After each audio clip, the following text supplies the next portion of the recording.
Құрметті көрермен, Жүз студияда мәжіліске ұсынылған заң жобасын қараймыз. Бұл білім беру және баланың құқықтарын қорғау мәселелері бойынша өзгерістер мен толықтырулар енгізу. Бірінші оқылым өтті. Студиямыздың қонағы оқу ағарту вице-министрі Еділ Оспан мырза. Еділ Сабырұлы, студиямызға қош келдіңіз. Әуелі ашып алайықшы. Бұл қандай заң жобасы, нені міндеттеп отыр, нені мақсат етеді, діттегені не? Неден ұтамыз, неден ұтыламыз? Осыдан әуелі бастайық, одан кейін нақты сұрақтарға өтейік. Міндетті түрде бұл заң тек қана өте үлкен жеңістерге алып келеді, яғни ұтыламыз деген жоқ, бұл жерде тек қана ұтамыз. Яғни балалардың құқығын қамтамасыз ету білім саласында бірнеше мәселелерді шешеді. Бұл атап өтуіміз керек, бұл заң жобасы үкіметтің бастамасымен әзірленген. Бүгін бірінші оқылымда депутаттар мақұлдады. Негізгі новеллаларына тоқталатын болсақ, біз қосымша білім саласын дамытуға қатысты үлкен өзгерістерге алып келетін нормаларды ұсынып отырмыз. Колледждерді дамытуға алып келетін, жаңа екпін беретін нормалар ұсынып отыр. Және балаларды қорғау саласында екі норма. Бірінші норма ол әлеуметтік аз қамтылған топтағы балаларды қолдауға бағытталған норма. Және екінші мынау өмірлік қиын жағдайларға тап келген балалар, ата-ананың қамқорлығынсыз қалған балаларды қорғауға бағытталған үлкен заң нормалары бар. Ата-ананың қамқорлығынсыз қалған балалар, қараусыз қалған балалар тәжірибелі, бұл кәдімгі бір отбасы пайда болды. Бұл институт па, ұйым ба, не болады? Бұны қалай бір сөзбен айтсақ болады? Бұл енді институт деп айтуға болады. Бұл тіпті жап-жаңа институт деп айтуға болмайды. Өйткені бізде қабылдаушы отбасылар бар бүгін. Кәдімгі патронатты асырап алудан қандай айырмашылығы бар? Бізде қазіргі күні балаларды отбасыға ұйымдастырудың 4 тәсілі бар. Бірінші асырап алу, одан кейін туыстарының қамқорлығына беру, және патронат, және қабылдаушы отбасылар деген бар. Енді біз бұны кәсіби қабылдаушы отбасылар деп атап отырған себебіміз, қазіргі күні балалар осындай өмірлік қиын жағдайға тап болса, панасыз қалса, ата-анасының қамқорлығынсыз қалатын болса, олар интернаттық ұйымдарға орналастырылады. Яғни қалыпты отбасыда, қандай да болмасын отбасыда өмір сүрген бала үшін бұл үлкен стресс. Демек, осыны алдын алу үшін балаларға қамқорлықты күшейту мақсатында біз қазіргі күні ұсынып отырған өзгерісіміз осындай отбасыларды әрі қарай дамытып, оларға қолдауды күшейтіп, және арнайы дайындықтың деңгейлерін де оларды бақылауды күшейте отырып, уақытша ол балаларды өзінің туыстарына, басым бөлігі сол туыстарына кетеді. Егер туыстары болмаса, жақын туыстары болмаса, онда жаңағы интернаттық ұйымдарға дайындау үшін осындай 6 ай бойы осы отбасылар қабылдалады. Бұл отбасылар қалай таңдалады? Бұл өте маңызды сұрақ. Көпшілікті алаңдататын да мәселе осы.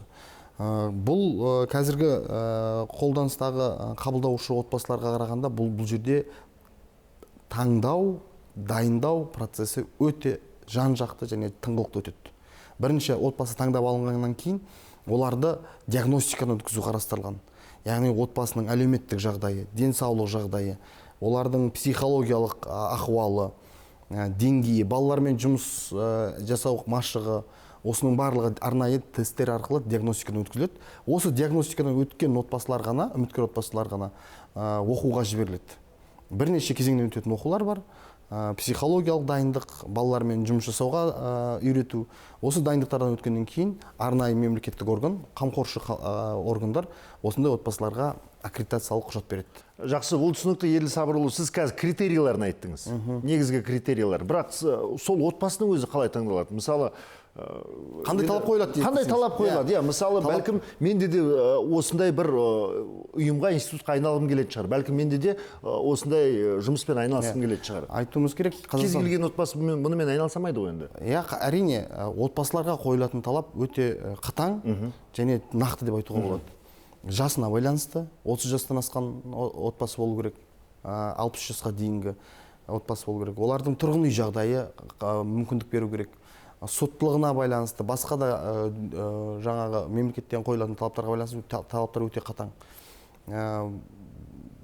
Міндетті түрде отбасының бұл балалар, осы балалармен жұмыс жасауға деген ниеті ең бастысы.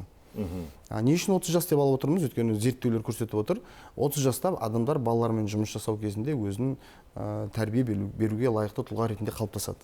Не үшін 60 жасқа дейін шектеп отырмыз? Өйткені әрбір бала тиісті қамқорлықпен қамтамасыз етілу керек.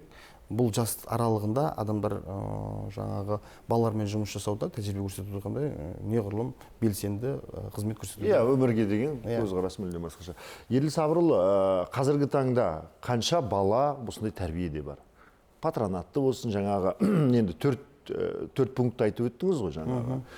Басқасы деген сияқты. Енді қанша бала жалпы тәрбиеде қазіргі таңда? Иә, республика бойынша 21 мыңнан аса бала ата-ананың қарауынсыз, панасыз қалған балалар болып санатына кіреді.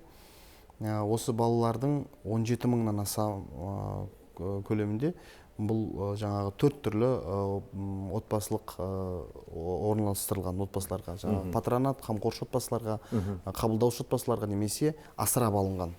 Қазір осы салада мамандар аз деп бағана Ғани Бектайұлының өзі айтты ма? Енді ол мәселеге тоқталайын. Енді бұл жерде 3,5 мыңнан аса 3700-ге жуық бала қазір интернаттық ұйымдарда. Интернаттық ұйымдардың өзі 3 топқа жіктеуге болады. Бірінші сәбилер үйі, ол тастанды балалар деп айтады. Немесе денсаулығына байланысты ата-аналар денсаулық ұйымдарында қалдырған балалар, 3 жасқа дейінгі балалар сонда тәрбиеленеді. Одан кейін балаларды қолдау орталықтары бұрынғы балалар үйлері трансформациядан өткен, басқа бағытта жұмыс жасап жатыр. Үшіншісі ол мынау әлеуметтік қолдау органдарының қарамағындағы МСУ деп айтады, медика әлеуметтік ұйымдар. Онда өте ауыр денсаулығына байланысты ауытқулары бар балалар тәрбиеленеді. Осы ұйымдарға баратын балаларды азайту мақсатында жасалып жатқан дүние. Яғни неғұрлым бала отбасының қамқорлығында болу керек. Кәдімгі жанұямен, атамен ананың қарым-қатынасы, бауырлар, яғни ол бала ертең өмірге шыққан кезде достық қарым-қатынас, туыстық қарым-қатынас, қамқорлық дегенді түсіну керек. Және олар да ата-ана болады. Сол қамқорлықты, өз көрген қамқорлықты балаларына беру, осындай ұрпақтық сабақтастығын қалыптастыру үшін. Көрсеткіш ұлғайып келе жатыр ма? Еділ Сабырұлы, тастанды балалардың саны жатыр. Керісінше азайып келе жатыр. Нақты айтуымыз керек, соңғы 12 жылда жалпы қараусыз қалған балалардың саны 4 есеге азайды. Соның нәтижесінде бұрын балалар үйі деп аталатын ұйымдар, яғни балаларды қолдау ұйымдарының саны 2,5 есеге азайтып отырмыз. Елімізде бағана цифрлар айтылды, 7 миллион бала бар екен. 7 миллион балаға жалпы еліміз бойынша қанша деді, қателесіп кетуі мүмкін әйтеуір цифр жағынан. Бірақ бір балаға, 17 мың балаға бір қамқоршы органдар. Ал негізі енді тәртіп бойынша 5 мың балаға бір қорғаушы болу керек. Бұл жерде мамандардың аздығы. Бүгінгі күні өте өткір тұрған мәселе. Бұл қамқоршы органдардың саны. Яғни барлық балалар тұрмыста, өмірде қиын жағдайларға тап келмейді. Олар қалыпты ата-анасымен бірге өмір сүріп жатыр. Бірақ балалар өмірлі қиын жағдайға тап келген жағдайда олардың құқығын бірінші қорғайтын, бірінші көмекке келетін ол қамқоршы органдар. Қорғаншы қамқоршы органдар. Осы қорғаншы органдардың саны біздің елімізде өте төмен болып отыр. Әлемдік стандарттарға сәйкес әрбір 5 мың балаға бір қамқоршы орган болуға тиіс. Бізде 17 мың балаға бір қамқоршы орган келіп отыр. Бұл бағытта жұмыс жасап жатырмыз. Қазір осы заңның аясында қамқоршы органы сол жаңағы интернат соның ішіне кіреді? Жоқ, ол бөлек арнайы мынау аудандық деңгейде. Жаңағы кәсіби бұларға да кірмейді. Бұл арнайы бұлардың негізгі функционалына өмірлік қиын жағдайға тап келген балаларға қолдау көрсету. Оларға қажетті денсаулығына байланысты әлеуметтік көмек, құқықтық көмек. Омбудсмен деп айтыламыз ба? Жоқ, олар да кірмейді ме? Органы опека деп аталады, жалпы осындай функцияларды атқарады. Олардың құқықтарын сотта қорғау, осы функцияларды атқаратын органдар. Мына көптеген өздеріңіз естіп жүрсіздер ғой, резонансты кейстер туындады. Өткен жылы Шымкентте жағдайды алайық та. Осы жағдайлардың барлығында негізгі түрткі болып отырған себеп біз зерттеп қарасақ, қамқоршы органдардың жүктемесінің ауырлығы, олардың санының аздығы. Әр балаға дейін, жаңа өмірлік қиын жағдайға тап келген балалар ғой, ол жерде зәбір көрген.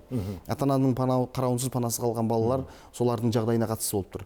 Енді осы балаларды уақытылы қарап, үйіндегі жағдайын бақылап, не жетіспейді, не келіспейді, соның барлығын қарап түзетіп беріп отыратын сосын қамқоршы органдар. Яғни олардың санын ұлғайту мәселесі тұр. Жақсы, Еділ Сабырұлы, балабақша мәселесі жекеменшік өте көп қозғалды депутаттар тарапынан. Енді біреулер қолдап та айтып жатыр, біреулер сындарында да айтып жатыр. Лоббисттердің бар болуы мүмкін екен, бағана Мұрат Әбенов депутат айтып өтті. Осыларды үнемі қолдайды да қорғаймыз да жүреміз. Жалпы лицензия мәселесі. Балабақша, жеке меншік балабақшаға қатысты әңгіме бүгін жан-жақты талқыланды және қорытынды ойда айтылды деп санаймын. Себебі бұл жерде бір баланс болу керек. Елімізде мектепке дейінгі балаларға тәрбие орындары жетіспей жатқан кезде біз балапан бағдарламасын қабылдадық та кәсіпкерлер көптеп осы салаға келді. Елімізде 11 мың балабақша болатын болса, соның тең жартысы 5 мыңнан асасы ол жеке балабақшалар, ол үлкен сан. Онда көптеген балалар мектепке дейінгі тәрбиені мемлекеттік стандарттарға сәйкес алып отыр. Ал ішінде проблемалар да бар көп болғаннан кейін. Ол туралы бұқаралық ақпарат құралдарында да жазылып жүр. Енді осы мәселені тәртіпке келтіру бағытында біз атсалыстық жасамауымыз керек дейміз. Себебі ол ұйымдар құрылды, қазір ол ұйымдарды бірден лицензияламас бұрын жағдайға терең талдау жасап, оларға дайындық уақытын беруіміз керек. Неге? Себебі лицензиялаудың өзі 11 мың ұйымды бір күнде жасалатын дүние емес, өзіңіз біліңіз. Бұған үлкен ресурс қажет. Сондықтан мүмкін қазір мәжілісте айтылған ойлардың барлығын есепке ала отырып, оны кезең-кезеңмен іске асыру, немесе белгілі бір кезеңнен кейін бастау туралы мәселені қарастыратын боламыз. Жалпы лицензиялау бұған дейін де көтерілген мәселе ғой? Әрине. Бірақ лицензияның өзін бұл проблемалардың панацея шешімі, толық шешімі деп қарастыруда болмайды. Ол лицензия, өзіңіз білесіз, ол құжат. Әрине, белгілі бір талаптар орындалғаннан кейін берілетін құжат. Десе де ол талаптардың барлығы қазір күнінде бар. Қазір күнінде біз сол ұйымдардан сол талаптарды талап етіп отырмыз. Мәселе сонда, ол талаптардың орындалуын күнделікті бақылау жүзеге асырылмайды, өйткені олар кәсіпкерлік субъектісі. Бұл бағытта да жұмыс жүргізіліп жатыр, яғни бүгінде ол туралы айтылды.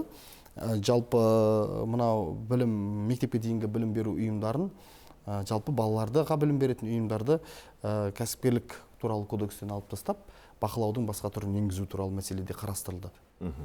Жақсы, көп рахмет Еділ Сабырұлы.